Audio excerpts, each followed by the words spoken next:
बिस्मिल्लाहिर्रहमानिर्रहीम। तमाम तर तारीफ़ें अल्लाह अहकमुल हाकिमीन के लिए। इसके बाद अनगिनत लातादाद दुरूदुस्सलाम ख़ातमुन नबिय्यीन हज़रत मोहम्मद सल्लल्लाहु ताला अलैहि व आलिहि वसल्लम के लिए। डियर स्टूडेंट्स, आज का हमारा लेक्चर एक्सरसाइज 1.4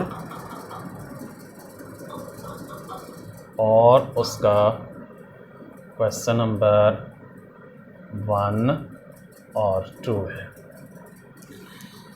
आज के इस लेक्चर में हमने मल्टीप्लिकेशन ऑफ मैट्रिक्स के मुतालिक कुछ सीखना है।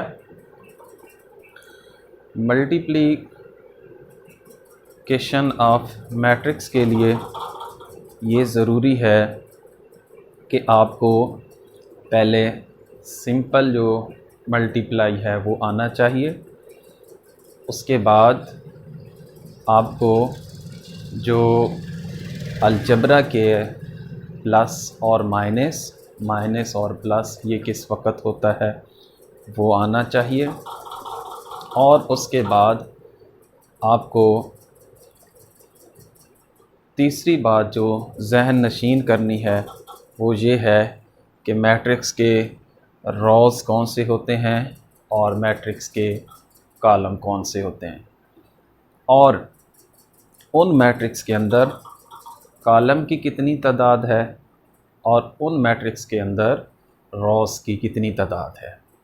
अगर जिनको आप मल्टीप्लाई कर रहे हैं मैट्रिक्स के अंदर कॉलम और रोज़ की तादाद बराबर है, जिस तरह के वो हमें एक्सरसाइज 1.4 के अंदर वो हमसे ये मुतालबा करता है कि बताएं कि ये जो मैट्रिक्स मैं दे रहा हूँ ये कौन कौन से मैट्रिक्स आपस में मल्टीप्लाई हो सकते हैं। तो उसको सीखने से पहले आपको पता होना चाहिए कि जिन दो मैट्रिक्स को आप मल्टीप्लाई कर रहे हैं उन मैट्रिक्स के जो कॉलम्स हैं वो कितने हैं और उनके अंदर जो रोज़ हैं वो कितनी हैं। अगर जो नंबर ऑफ़ कॉलम है उनकी तादाद नंबर ऑफ़ रोज़ के इक्वल है तो फिर याद रखिए उन दो मैट्रिक्स को आप मल्टीप्लाई कर सकेंगे। अगर उन दो मैट्रिक्स के कॉलम की तादाद रोज़ की तादाद के इक्वल नहीं है तो आप उनको मल्टीप्लाई नहीं कर सकेंगे। और उसके आखिर पे आपने ये लिखना है कि the number of column is not equal to the number of rows, thus the multiplication of matrix is not possible।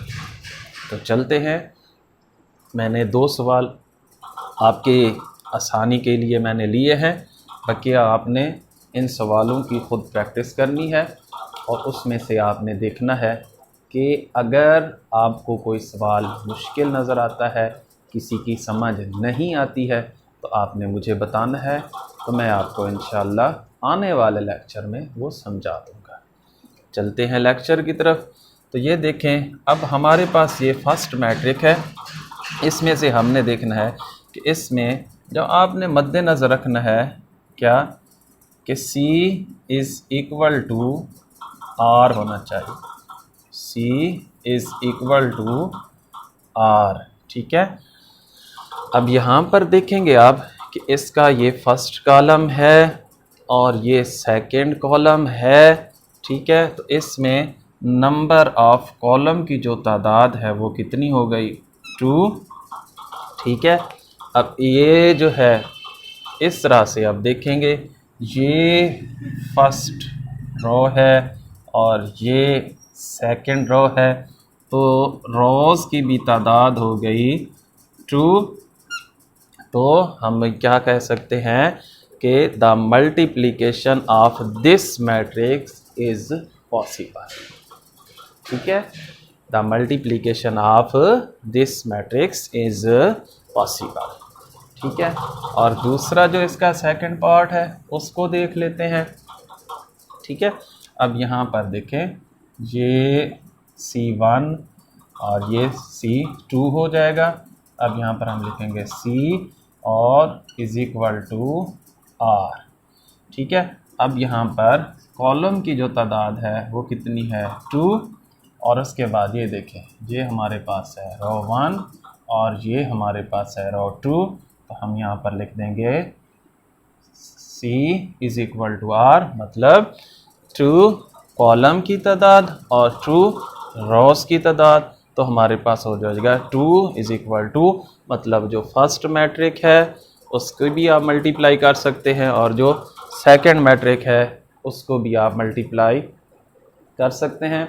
इसी तरह से अब आपने पार्ट 3, 4 और 5 को देख लेना है कि जिसके कॉलम की तादाद उसके रोज़ की तादाद के बराबर हो वो आपस में मल्टीप्लाई होगा, और जिसके कॉलम की तादाद रोज़ की तादाद के बराबर नहीं है वो मल्टीप्लाई नहीं हो सकता। नेक्स्ट है हमारे पास क्वेश्चन नंबर 2, वो हमें देता है क्या, a is equal to this and b is equal to this. Find करना है हमने a b। अब यहाँ पर हम लिखेंगे a b।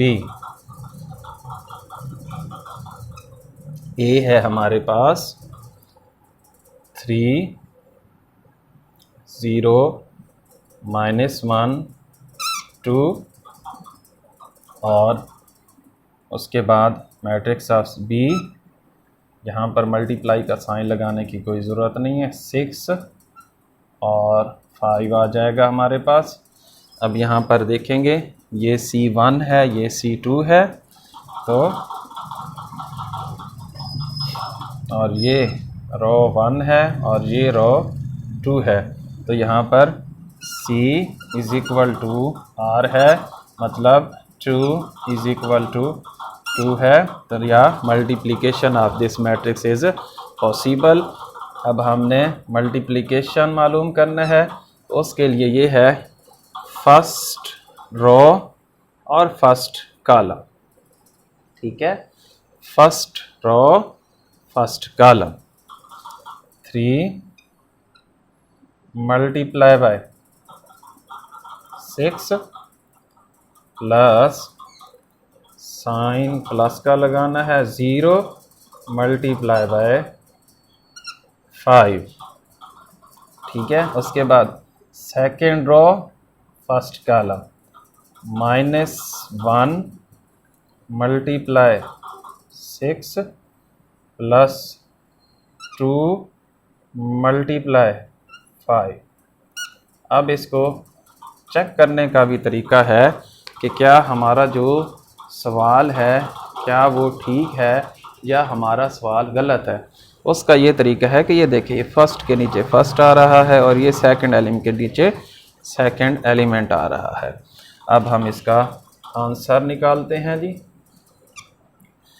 3 को 6 से मल्टीप्लाई करेंगे तो हमारे पास आ जाएगा 18।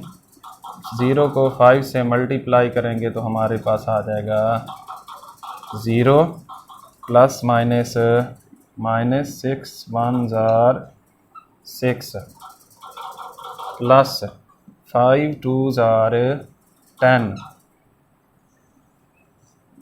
ठीक है जी। अब यहाँ पर इसका हमने लिखना है जी आंसर 18 आ जाएगा, और दूसरा हमारे पास आ जाएगा 10 में से 6 लेस होगा तो हमारे पास आ जाएगा जी 4। तो ये था हमारे पास क्वेश्चन नंबर 2। A B हमने मालूम करना था। अब हम चलते हैं जी BA की तरफ। BA पहले आपने लिखना है जी मैट्रिक्स ऑफ B, वो है हमारे पास 6 और दूसरा है हमारे पास एलिमेंट उसका 5, और मैट्रिक्स ऑफ A लिखेंगे वो हमारे पास आ जाएगा 3 0 -1 एंड 2। अब यहाँ पर आपने गौर करना है, फर्स्ट मैट्रिक को जब हमने देखना है तो हमारे यहाँ पर हमारे पास C = R लिखेंगे। ठीक है जी। अब यहाँ पर कॉलम की तादाद है हमारे पास 1 और रो की तादाद है हमारे पास 2, तो C does not equal to R, the multiplication of this matrix is not possible। ठीक है बेटा, इस चीज़ का आपने ध्यान रखना है कि अगर कॉलम जो है वो रोज़ के इक्वल नहीं है तो यहाँ पर आपने यहाँ पर ये लिख देना है C does not equal to R, thus the multiplication of this matrix is not possible। क्या है कि कॉलम जो है वो रोज़ के इक्वल नहीं है, लिहाजा इस मैट्रिक्स का जो ज़रब है हम नहीं कर सकते हैं। तो बेटा जी ये था आज का हमारा लेक्चर। गौर से देखिएगा, गौर से समझिएगा, क्योंकि ये बेस है मल्टीप्लिकेशन ऑफ मैट्रिक्स की। फिर आगे चल के इस क्लास में भी और अगली क्लास में भी आपको बहुत फ़ायदा होगा। अपना बहुत ख्याल रखिएगा। अल्लाह हम सब का हामी और नासिर हो जी। अल्लाह हाफिज़।